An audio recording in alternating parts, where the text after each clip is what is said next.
I do love that 2 booty calls on average were sent via email. Dear Becky, comma. Michael.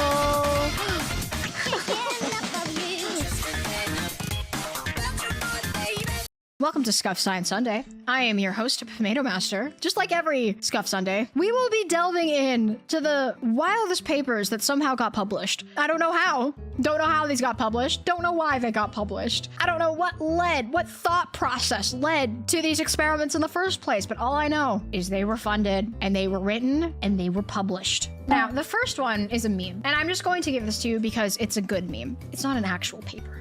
But it was published. It was published in an open source predatory journal.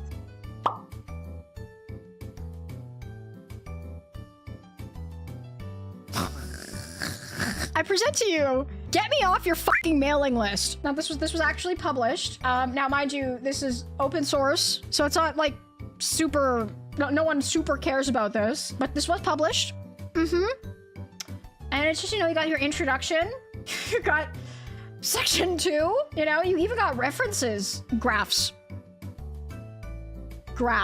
This is, please fuck off. When you're so pissed off at someone, when you make a whole fucking graph. Figure 1, mind you, because there's another. Oh, it goes on. Keeps going. It keeps going. It keeps going. It just keeps going. Oh, there it is. The paper was not actually published, as they declined to pay the required $150 article processing charge. So it wasn't actually published, my bad. It was submitted for something. We're now going to move on to what I think is the highlight of the night. This has been published. It was published in 2009. There's 2 authors. It has a DOI. It has everything. The Booty Call. A Compromise Between Men's and Women's Ideal Mating Strategies by Peter K. Jonassen and Norman P. Lee and, oh sorry, it's 3 people, and Margaret J. Kaysen. We are going to go through this truly astounding paper. I don't know why they did this. It did involve 61 students, I think, when I read through it. A-Star, thanks for the follow. Welcome to the Pommune. Why this research needed to be done? Don't know. Why it involved 3 fucking people in 2 different universities in the Department of Psychology. Who knows? Traditionally, research on romantic and sexual relationships has focused on one-night stands and monogamous pairs. However, as a result of men and women pursuing their ideal relationship types, various compromise relationships may emerge. One such compromise is explored here, the booty call. In quotations. Booty calls tend to utilize various communication mediums to facilitate sexual contact among friends who, for men, may represent low-investment, attractive sexual partners, and for women, may represent attractive test mates. The relationship is discussed as a compromise between men's and women's ideal mating strategies and allows men greater sexual access and women an ongoing opportunity to evaluate potential long-term mates. Let's recap. The hypothesis here is that booty calls for men, it's just because, you know, it's low commitment sex, right? But for women, it's because they're evaluating you as a partner. Because women definitely don't just want to have sex sometimes. In their romantic and sexual lives, members of both genders want as many benefits as they can get, while incurring as few costs as possible. However, there's a discrepancy between the types of benefits sought by men and those sought by women.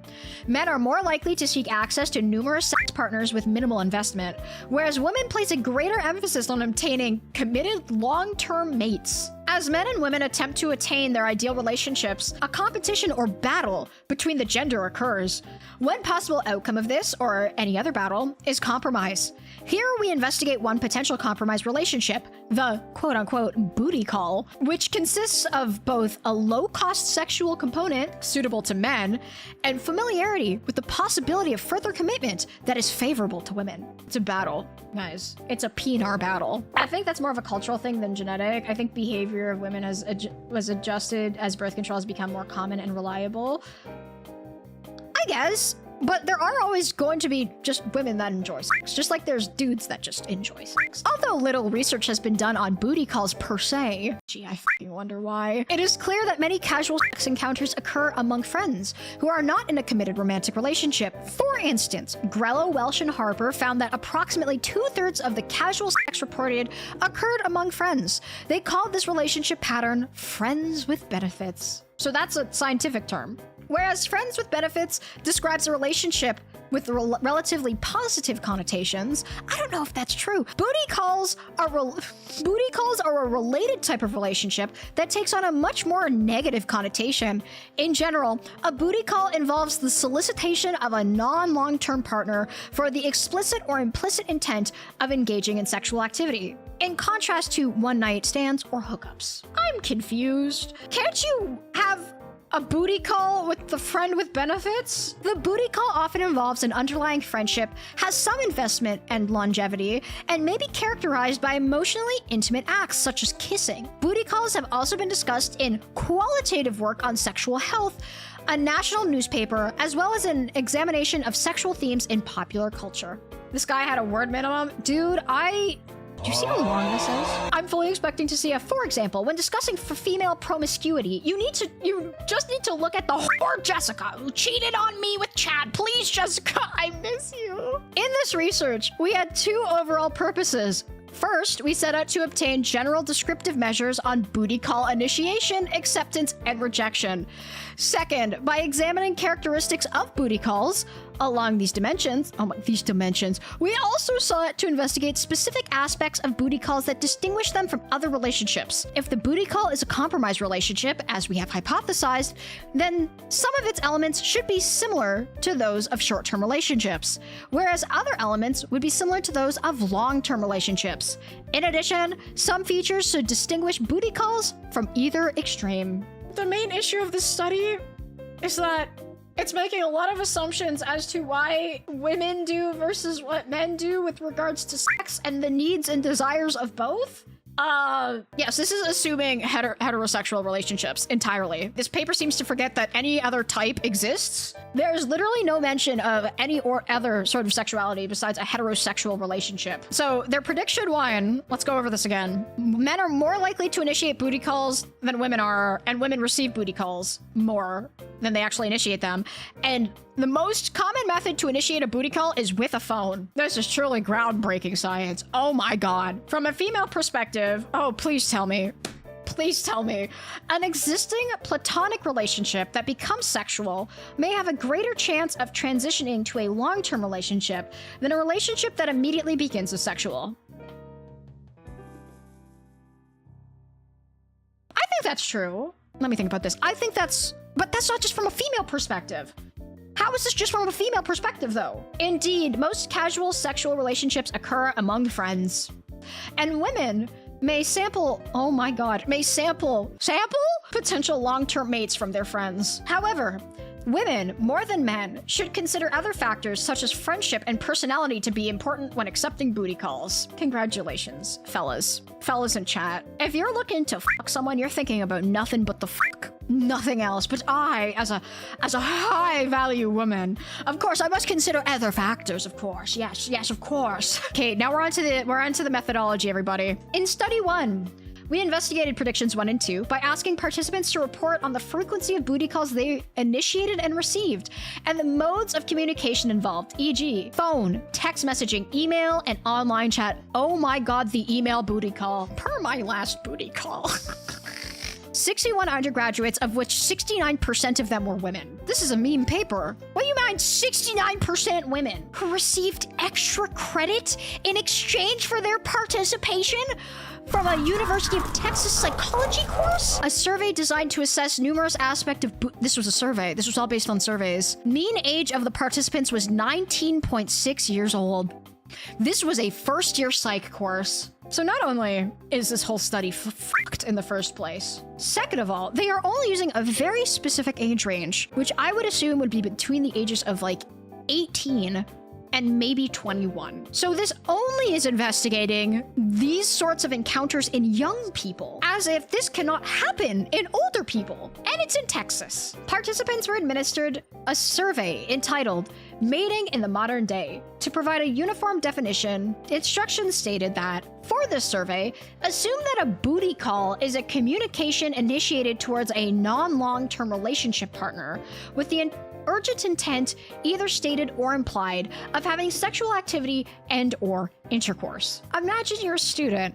You're in first year university. You're in Texas, okay? You're taking a psych course. As part of this course, you participate in research. And in that research, they take you, they give you a sheet of paper, and you sit alone in a room answering it. And all of a sudden, it's asking you about your sexual behaviors. Like, it's more likely that some people are going to be like, oh yeah, I get booty calls all the time. And some people are going to be like, oh no, of course, I've never. In preparation for study 2, we also asked participants to describe the reasons why they have initiated booty calls, features of the individuals they have called, reasons why they have turned down booty calls, features of the individuals who they have turned down, and why their booty call relationships did not transition to more committed long-term relationship. Participants were provided 1/2 of page of an 8.5-inch by 11 piece of paper for each question. The answers were utilized in study 2. Okay, we're gonna look at the results now. How would you make this study better? If you really wanted to look into the dynamics of booty calls and booty call culture, I think it would potentially be better to have some sort of anonymity to it. I would have seen if there could have been a wider range of participants, not just within the age group. And I know the reason why they use students is because students are freely available and can be persuaded to participate in studies with no monetary compensation. It's just higher grades or extra credit, right? In the total sample, women received more booty calls than men did in the past month. So, women received 1.26 booty calls, whereas men received 0.26 booty calls in the past month. The sample size here wasn't even 61, by the way. It seems like they lost a bunch of people. Whatever. The month in question very well could have impacted the results. These are students in university. If they had asked about last month and it's freaking midterm season, if it's summer break versus midterm season versus exam season, you're going to get vastly different answers if it's freaking reading week. So at first it was 69% women. Now we are down to 74% women. What is happening? Did the dudes flunk out? Oh my god. Women reported receiving more booty calls in the past year. Okay, so now we're on to year. So the women that were polled had 6.18 booty calls, whereas the dudes only had 1.2. Thus, results support our predictions that women would report receiving more booty calls than men. However, there is no significant gender difference in the number of booty calls initiated by the participants who reported that they had at least one booty call that resulted in sexual contact, although men did report marginally more than women. Does booty calling my wife count? It should,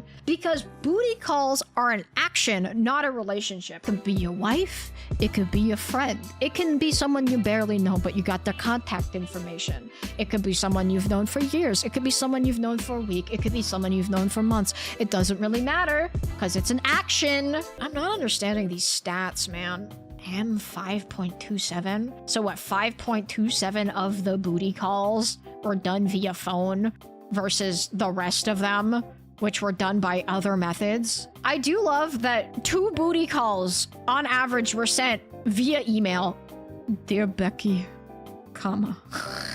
Like, I feel like I must be stupid because, like, I'm not understanding this data. In this study, women reported that they received more booty calls requests than men, which is consistent with previous findings that men desire to pursue sex more often than women do. Contrary to our prediction, however, men did not report initiating more requests than women. Study 2! This is gonna be so much fun. Those who reported that they had not participated in another study, when 100% of the men reported that they were attracted to women only. 98% of the women reported attraction only to men. 2% of the women reported attraction to both men and women. Participants were provided with the same definition for a booty call as in study 1. Participants were asked to think about booty calls that they currently have or have had, and to rate the extent to which each of the reasons for accepting booty calls obtained in study 1 accurately described why they accepted such booty calls on a 7-point scale ranging from 1 to 7. Mean ratings ordered for how important the reason is for accepting a booty call, along with gender difference tests. So, physical attractiveness was the most important, but that seems to be the case for both men and women. Good timing, so convenience, seems to be the case for both men and women. These don't seem to be significantly, like, that different from each other for, like, any of these. How are you gonna say that women care more about fucking attractiveness when the difference is 5.69 on a 7-point scale versus 5.44 on a 7-point scale? Oh, I can't do this anymore. I can't do this anymore. I think we're done. I'm tired. I will put this in the Discord. If you guys want to go through this yourself, this is insane. A 2-dimensional view of romantic and sexual relationships. I'm crashing out. Short-term mating, long-term mating. Swinging. concurrent dating, exclusive dating, monogamous. What is this fucking chart? Asexuality. Next time we'll do a very different paper that I think is probably much... Oh my god, it's not shorter. What happened? I don't know, man. What just happened? Hello? Hello? Does anyone know what just happened?